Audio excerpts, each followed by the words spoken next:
Good morning, folks.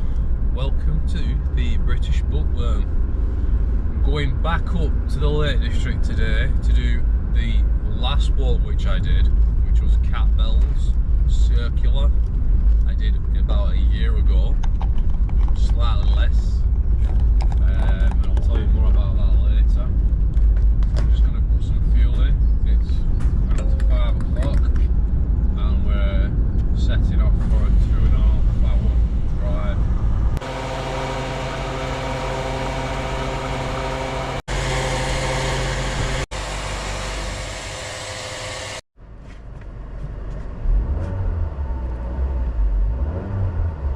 And the part of the brain that lights up when you use profanities. Is that who the muscles are proud of?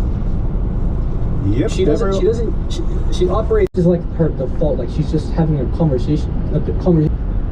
Hoping when I get to the Cat Bells base car park this morning that there's going to be parking space, which is one of the reasons why I've set off so early and why I set off early in general. Is the parking in the Lake District sometimes is ridiculous and you can't find any spaces to park if you don't get there really early in the morning. Fingers crossed, the car park's gonna be empty, folks.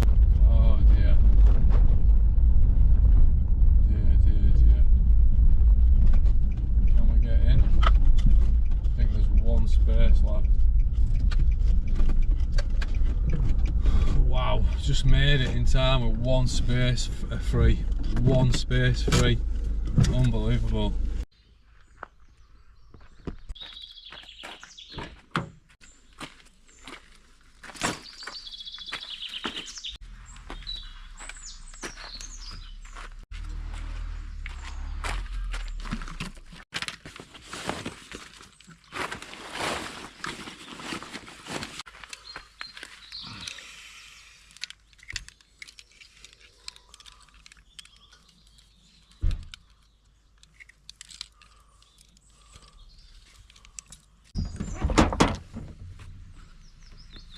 Gonna use my heart rate monitor today. Bloody hell, we're off.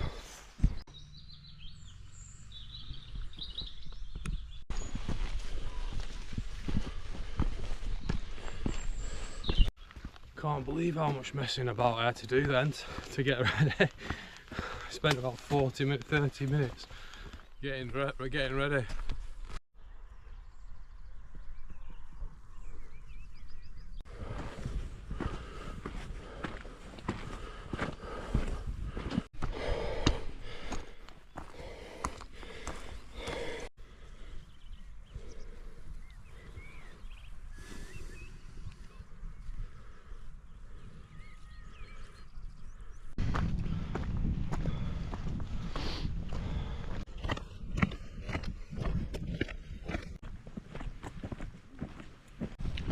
Loving my flag. Looks well cool, doesn't it? British Bookworm.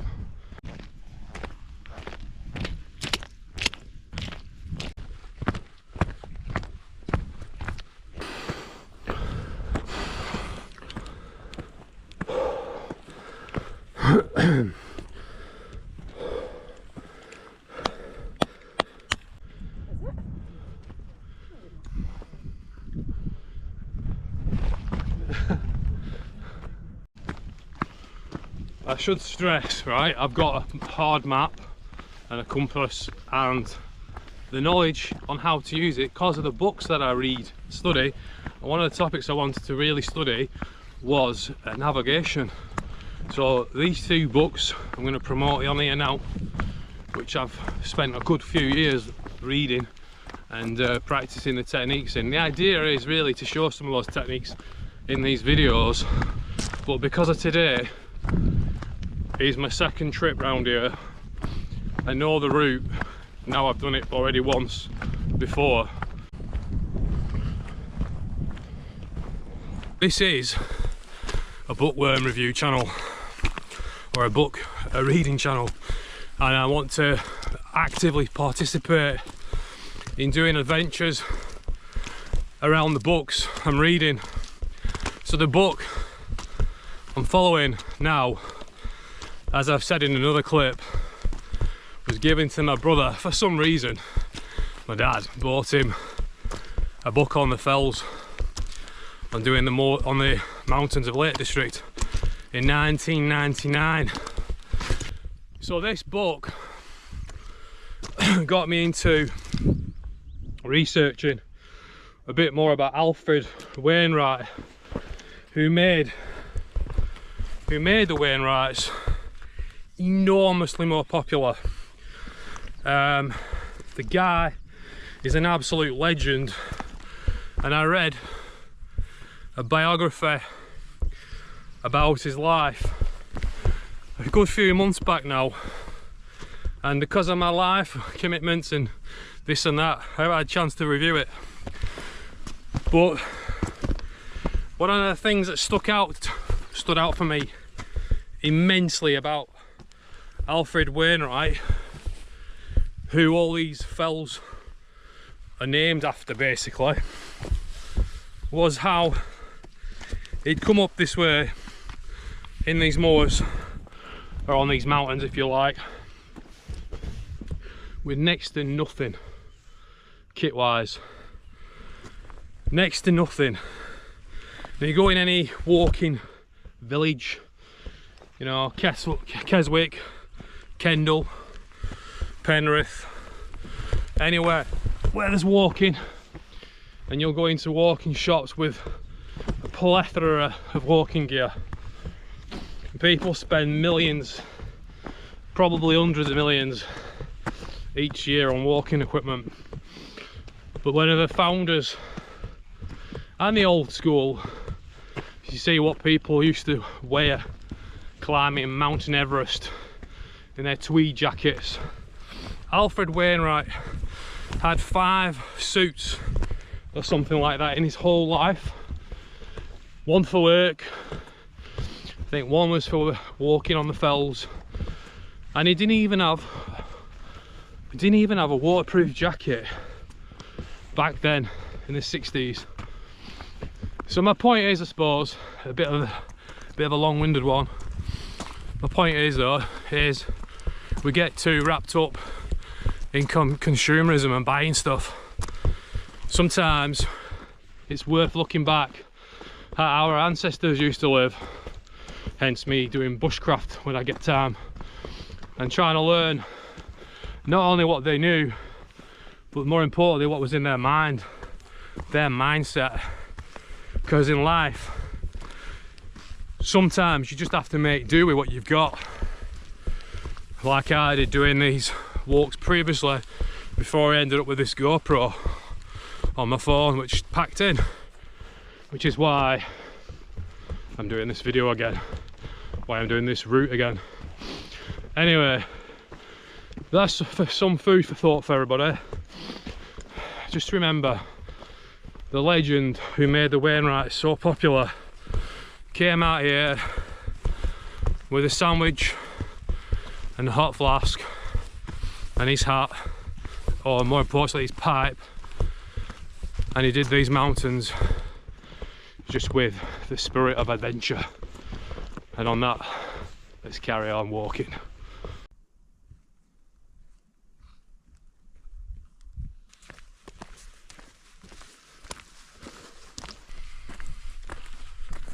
He definitely didn't have a selfie stick anyway, that's for sure.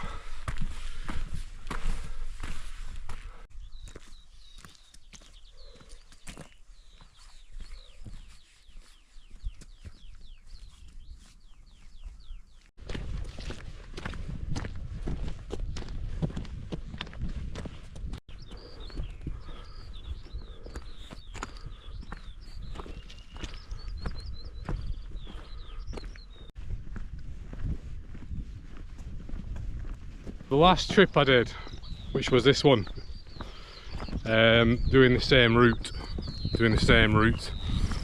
I don't know if I've explained it, but basically I got half a day's footage, and then when I got back home, I realised, what can I do? I can't really do half the video and not have the last section of the last 3-4 hours of it and then do a video added on explaining what had happened. It's not going to be that good. Probably going to have to do the whole walk again.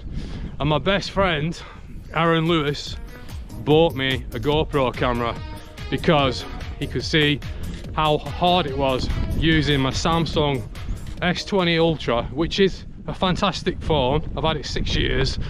It's a fantastic quality camera.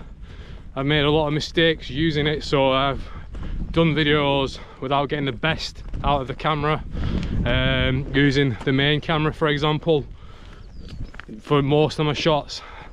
I've used the front and back, used the back too much so I can see myself talking, things like that. But the last time, so he bought me this GoPro camera because my phone packed in because it was so wet. The conditions today are so different to what they were like when I did it last time. It was, I couldn't see 100 meters, 50 meters fog. I had to navigate the entire way using my map. It was drenched. The paths were like little streams all the way around. It was torrential. So my phone stopped working on High Spy and Dale, the fourth one. It just packed in, so I couldn't ring for help if I needed it, and it was just a complete F up. But the positives, take the positives out of every shit experience. I learned I need a better waterproof bag because all my kit got absolutely saturated in my rucksack. I need a better rucksack, so I've got a brand new rucksack that's got a bit more of a frame to it, stops back sweat. The rucksack I've used in my previous ones was not very good at all. I've learned even the laminated maps, which are very expensive maps, hard copies, most people just use the phones and the wristwatches, which I'm dead against in case they go wrong. You know, they stop working, malfunction or whatever, and then you where are you? Once you've lost, folks, you're lost. It's very, very difficult if you don't know how to navigate to find where you are on the mountains. If you're just using technology, you're using sat nav and your phone, your GPS on your phone or your wristwatch, you're taking a gamble. You know, the more you're on the mountains, the more you're taking a gamble. You've got to have a hard copy map and your compass and the knowledge to use it. I am so against people walking the mountains without the compass, hard map and the knowledge to use them as well, because I'm still learning how to use them properly, even though I've been researching it and practicing a few years now. Anyway, I learned that the laminator maps need a waterproof cover, regardless of what a pain in the arse those covers are sometimes, because you have to take the map out, fold the pages to where you are again, put it back in and do that throughout the walk. But the map was getting wet even though it was laminated because it was so torrential. What else did I learn? I've made some really good decisions on these walks where I've been like coming out on my own, and obviously the kind of decisions you don't really get to capture on camera, especially when you're filming it on your own. So there was a section on this particular walk where I really wanted to go this way. Like, it made sense to me. I was like, you know, when you've been pulled somewhere, I was like really wanting to go one way, and then I just trusted my sat nav. I keep saying my sat nav. I trusted my compass and my map, and I couldn't see 20 meters ahead. You got to understand, I've never done this walk. I had 20 meter vision, and I used the navigation skills to follow the compass, the map, and get back on the path, which wasn't clearly marked at one point. And I was right, because if I'd have carried on that way instead of that way, I'd have gone to more of a steep edge that led to nowhere with no paths. which could have ended up bad. And it's that, like, that's the kind of thing I'm trying to explain about using just your phone as your navigation and your wristwatch. You just cannot rely on them 100%. Speak to any mountain rescue person. Their biggest gripe is that people walking out on these mountains all over the world, not just the UK, and not having the knowledge, a hard map and a compass to get themselves out of shit, then depending on you depending on them 40 people to come out and save you because you've been a dumbass, putting it bluntly. So yeah, sat nav or GPS, you know, like wristwatch, phone, are okay to quickly get your bearings, but to rely on them completely, like when I've just explained, my phone stopped working, which is waterproof, but it was so wet the water somehow got in. The torrential rain and huge winds somehow breached the seal on the phone. What else did I learn?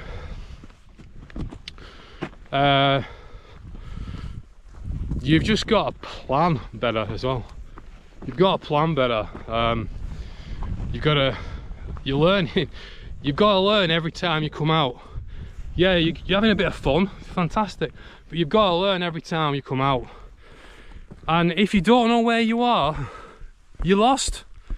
You know, if you're just waiting for the next landmark, I know there's a mountain there, but you can't put your finger on the spot exactly where you are on the map, technically you're lost, because if the fog comes in quickly at that point in time, you're fucked until you get to the landmark where what you think you know. So that's a bit of a description of my last walk. And then another thing I've learned is come off if you're not sure. So you've got to have routes down around the route, just for, you know, you I'm forgetting the term now, basically like the secondary plan. Come off the mountain if you twist your ankle or whatever reason, the weather's too extreme, someone in a group's not feeling it, come off together, don't leave somebody alone, no matter how much it fucks your day up. Put people before your own goals and all that.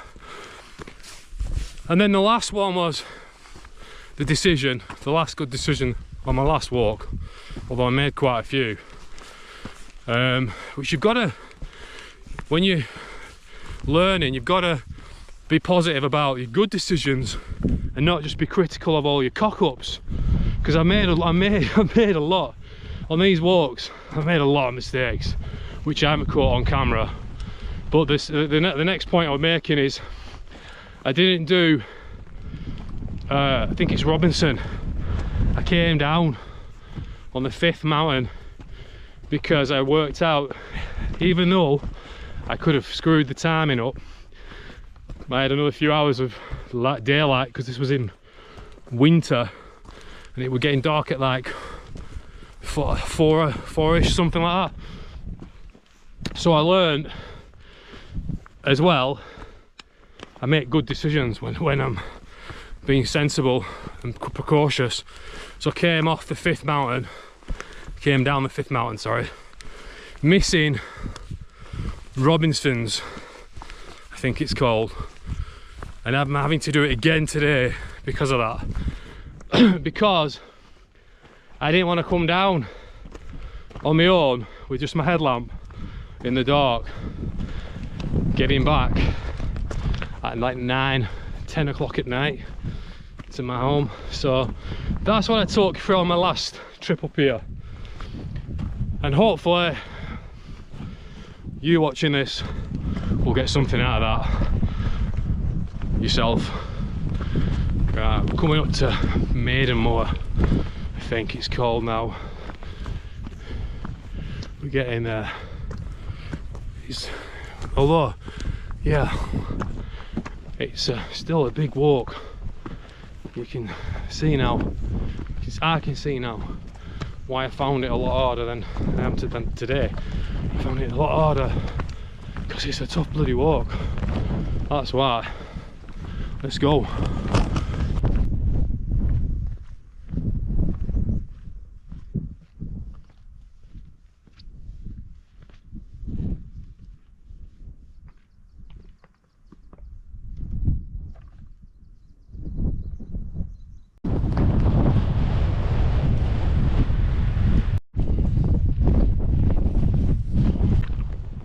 Got some pro camping dude over here.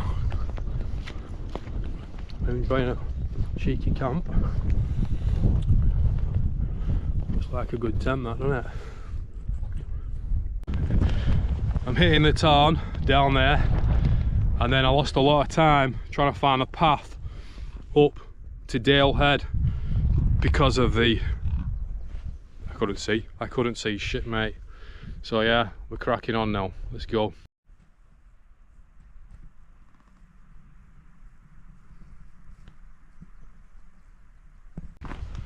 Going back to my old man stories. So the last time I came up here, with the weather being so torrential, this little beck, stream, whatever you want to call it up here, was so overflowing and torrential, I couldn't cross it. I had to walk about 100-200 meters and do and do a jump. I had to do a jump just to get over it, because if I fell in it, I'd have been going down the mountain in the water. It was that ferocious. There's no way. And then I got stuck around the burn because I couldn't see 10 meters. I couldn't see even 10 meters ahead, and we're trying to go off my buck, and I ended up getting way off the path coming up Dale's Head, and then eventually just decided, saw some people walking up the proper path, and I ended up just having to cut right across rather than going all the way up, purely up, literally up like that, and I cut across. That must have added an hour and a half just to the walk in general, easily. Anyway, today is going way smoother even than I could imagine. I know Dale Head's going to kick my ass a little bit because it's a tough walk, a tough climb going up there, but because I'm not doing this stupid detour I took, it's going to be a lot. It's going to be a lot easier than it were the last time I came. I can't tell you, I just can't get across how bad it was last time I came up here. The waterway, all these bits of water I'm just walking through now were just torrential. Like, it was taking a lot of time just crossing over these small water outlets. Anyway, come on now. That's where I've come down from. Skye, Tarn. It's quite a long descent actually. But you don't really feel it when you're chatting a lot to yourself on a camera. Yeah, so it's this bit of waterway that's coming up now. Oh, it was like a waterfall.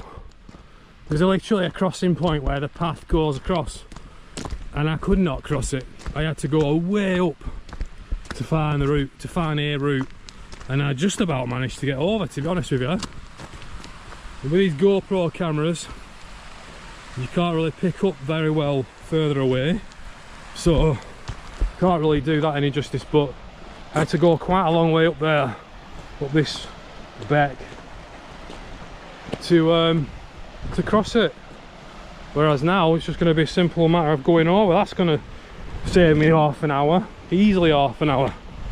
This waterway, when it's raining, is torrential, absolutely torrential. It actually quite shocked me. It was all the way up here where my stick is. You look at it there, just a bit of perspective. This path was, I don't think even this path might have even been underneath. It was that bad. So today is going to be a lot easier. I'm just going to quickly cross over and hit Dale's Head without the lunch break that I took as well. I took a bit of a break because I was getting fed up. Today it's been brilliant so far. But I have to head up there just to get across here. There we go. So the last time I was here, I know I keep going on about it, but I could barely see 10-20 meters ahead. So I came up that beck trying to find a crossing point, and I came off here somewhere, and then I had to cross. This is really swampy over here where my stick is pointing at, just over the water, and then I came up here to go up here, and I eventually decided going straight up was ridiculous, and I'd lost track. So I cut across, and then I found the path, which you can see some people on there. Now if it had been like this, it'd been a piece of cake compared to that day, because by the time I'd got on that path and reached the summit of Dale's Head, I was exhausted.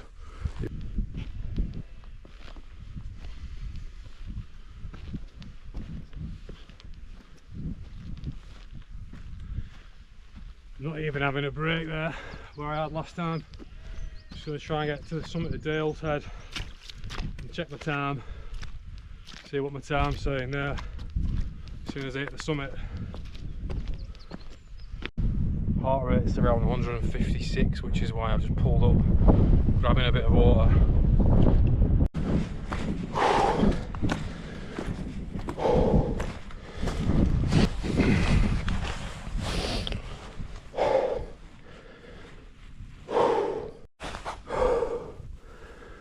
That can't be right. Nearly 2,000 calories. 146 BPM going up Dale Head. Coming up from down there, I'm sort of near the summit now. But we've come over, get this on camera, Cat Bells, High Spy, I keep forgetting its name, coming down here into the valley and back up. It's a tough workout. Something you could easily underestimate.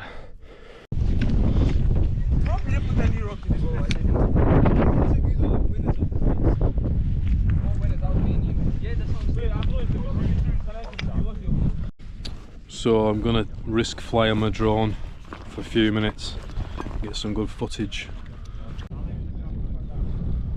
So it's like 4 or 5 miles an hour, 7.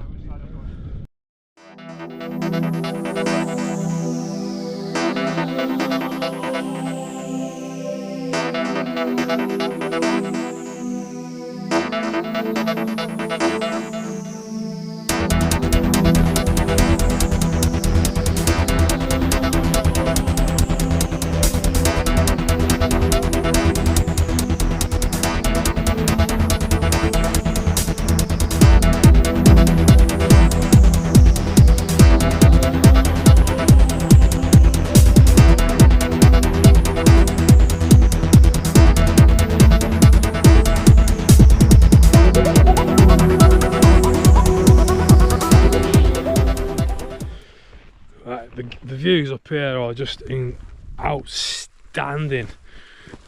I know I keep going on about it, but the last time I came up here, I basically got no views. No views.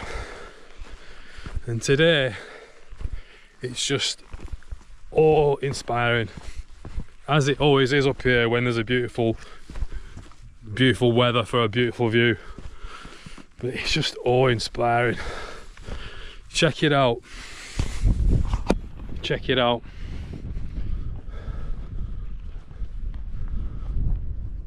You can see how high we are, although the GoPro camera probably won't do it justice. Tiny mobile vans down there, moving it round. It's beautiful. So we're heading over to Hind's Scarf. This one, we're going to summit that top of there and then cut across and up Robinson's behind it, and that's the plan. Let's go.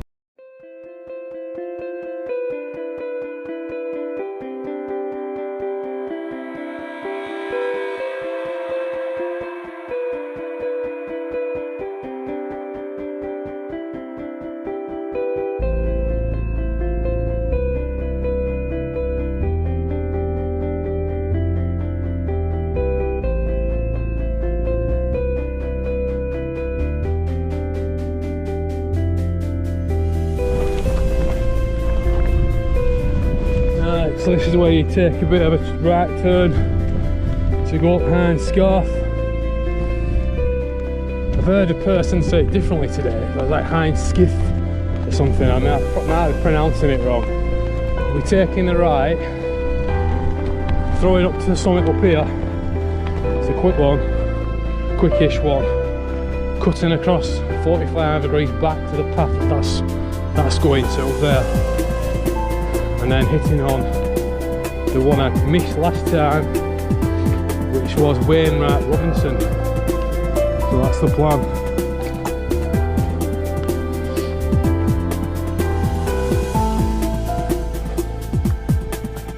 Just realised I haven't even checked any of my videos today, my sound quality. I'm just gonna have to hope. All these videos are gonna look alright when I put it together for editing. This is a nice, easily Wainwright tick off. Tempting to say if they were only all like this, the 214 wouldn't be a challenge, would it though? If they were all easy. So I like the challenge. Let's look over there. That's Dale's Head. That was a tough one. Yeah. Coming up that summit there to the trig, you can see it, but I'm guessing on my camera lens for the GoPro you're not going to see it. See if I can line it up over that way. Probably can't see it. I might try and zoom in when I edit it. But yeah, that's a really fun climb from that other side. And then we came up Cat Bells there and down into the valley and up there.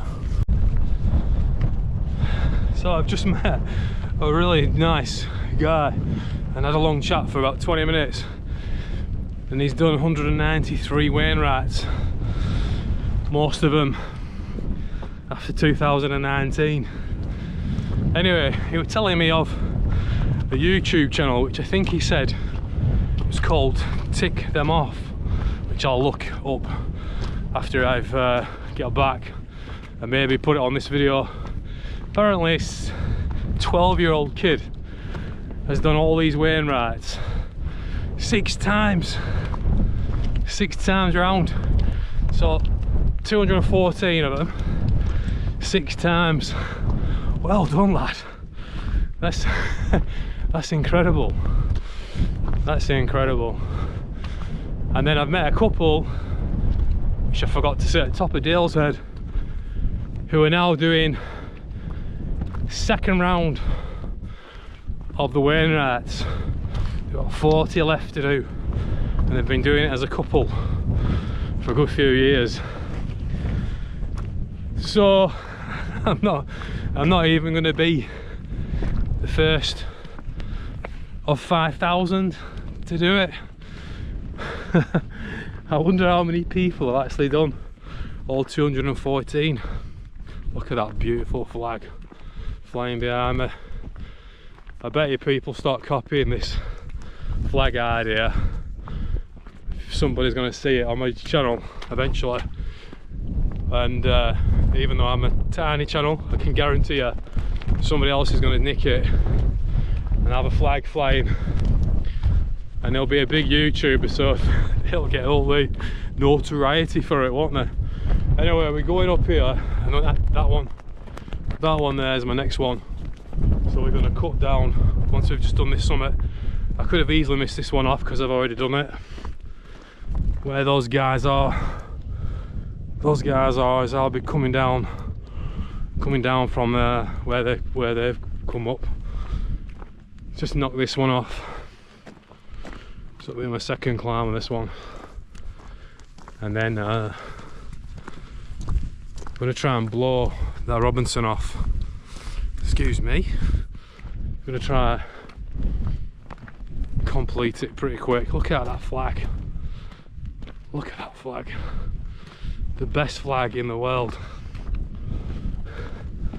Proud patriot.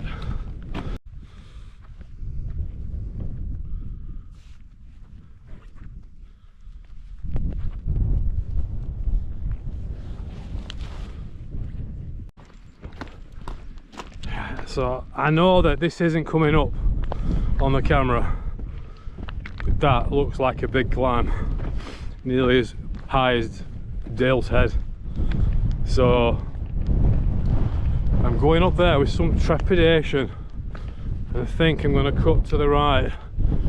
There's people have put the path over to their right, I think, or shall I just push it, go into beast mode and go up that 45-degree vertical?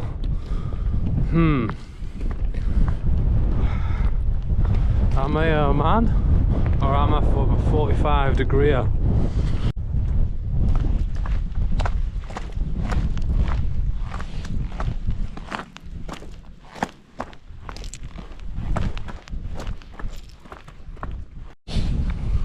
Right, so my heart rate at this present time is 114.15. I think it's getting a bit preemptively excited, but let's see how high it goes on this 45. It's 25% gradient, easily 25%. Watch it jump up to like 150. Definitely, it's definitely going to hit 150 on this for about 25-30 minutes, I should imagine. Come back to you briefly in 20 minutes. 149.50. That's a 25% gradient for sure. I was going to get my drone out to show you some perspective with the drone, but I'm just going to crack on. You can see this, look at that heart rate spike on the graph. Whoosh! It's a very good job I didn't come up this way last time in the dark. I'd have probably got up to this point here with some daylight left, but I'm really glad that I didn't. Glad I came down Hindscarf. Anyway, this is the summit of Robinson. It's a nice summit. Looks like a nice summit to camp on, actually. There we go. So now we're heading that way back down to the car, and I've been told there's a bit of a scramble at one section. So let's see. Let's go. It's not actually too bad coming down this one. Hindscarf, coming down that, I wasn't. There's quite a few places where the path just went down into small little cliff faces, if you can call them that, because they weren't that big. But when it's raining and it were wet and you're tired, time's getting ahead because you're 2 hours behind what you want to be on due to the weather and everything that went on, fog weather, torrential rain and whatever. You don't want to be dealing with those mini little cliff faces coming down when you're knackered. Anyway, I'm just going to stop videoing now and get off here now, and just sort of work my way down here, not do many more videos. It's going to be too many videos to put together, and just take my time, because my bad knees kicking in a little bit. Yeah, I can see. What's it like?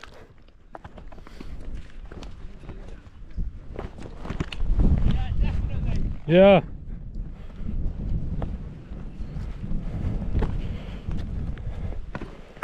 At least you had a warning, you were coming.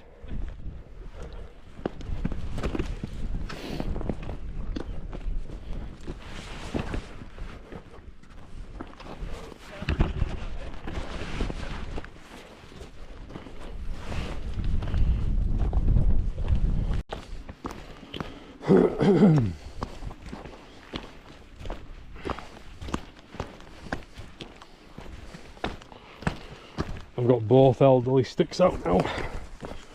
Both elderly sticks. I'm going to progress to my Zimmer frame if need be. Right, I came down, that's Hindscarf, and I don't know if you can pick up, but it's really quite edgy coming down. I really struggled getting down there. It took me ages, but yeah, that's kind of why it was a bit not, I won't say I was anxious, but I was not sure about how today was going to go, because to be honest I had a pretty shit experience last time. Coming down that one kind of blew, you know, I'd say knocked my confidence a little bit because of the edges, some of the drops. Anyway, I'm not frightened of heights at all, it's just injury. And then having to, if you get injured, coming down on an injury is not fun, and you don't want to be calling people out, so you got to be careful. I mean, look at these lads, how far ahead they are of me now. Long way down.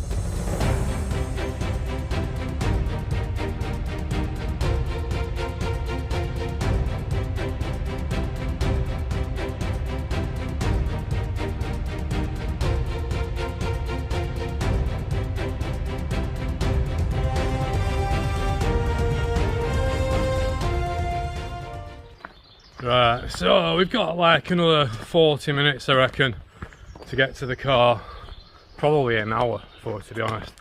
I'm going to try and get back to the car as fast as I can, fastish anyway, and then just going to set off home straight away. So it's looking at like a 12-hour day, maybe 13 if I stop somewhere on the way back. So it's been a good day. It's been a pretty good day. I've enjoyed it. I've enjoyed playing with the drone, having a bit of practice with it, and the GoPro, although I've got a few issues with the GoPro's battery life, and the memory cards filled up very quickly, even if at 60 frames per minute, not at 5.3 or 4K. Sorry, I'm at 4K, not 5.3 either. 5.3K, so it's used a lot of memory up, and it's used a lot of battery up. But anyway, whatever, it's been a fantastic day. Really glad I came out.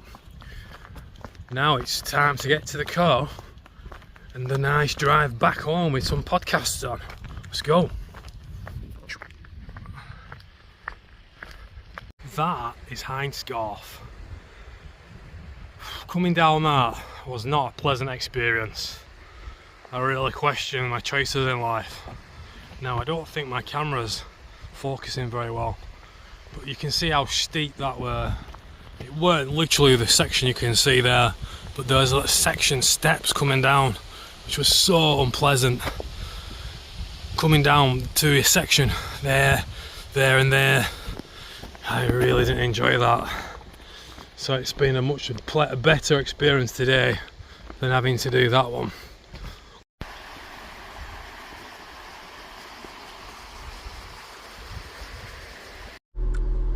So the conclusion of that mad walk is 7 hours 24 minutes, average or maximum heart rate 161 beats a minute, 4,739 calories, which is insane for a walk. And it's about, it's saying 11.3 kilometers. It's actually 12. It's a 12-mile walk for sure. That it's definitely a 12-mile walk, 100%. But anyway, onwards and homewards bound.